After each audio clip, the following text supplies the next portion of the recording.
In the next 60 seconds, I'm going to explain to you why all women are the same. And no, it's not because they're all 3 foes and that these hoes ain't loyal.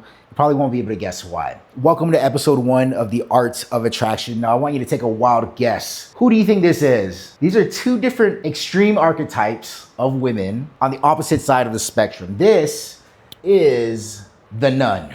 And this here, the baddie. Bad girl Riri, the bad girl. Now, would you believe me if I told you that these 2 women right here have the exact same attraction mechanism? That their primal desire gets triggered the exact same way? At the core of it, they both want daddy.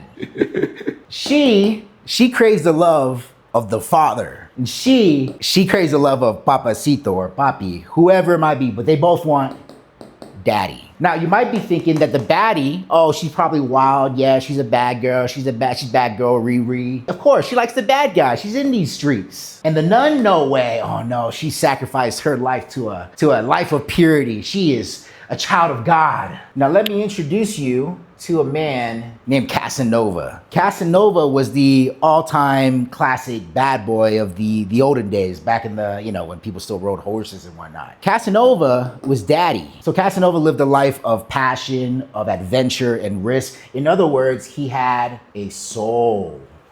He had a soul. So back then, all the women, they loved Casanova. Including who? Including the nuns. Even back then, when going against your religion would have got your ass beat, if not even worse, even then, there are reported stories of Casanova cracking nuns. So what was it about Casanova that women loved so much? Was it just because he was a bad boy, or was there something else? Well, Casanova had a sort of duality to him. He had a duality. He had the mystery and intrigue of a bad boy. Casanova lived life on his own terms. He stood on business and he was unpredictable. But Casanova had just enough softness to know when and where exactly to let his guard down, to let the girl into his world. So when he lets his guard down just enough, he gives these girls permission to do so as well. So the nun and the baddie are the exact same girl, at the core, just wearing different masks. They might prefer different packaging,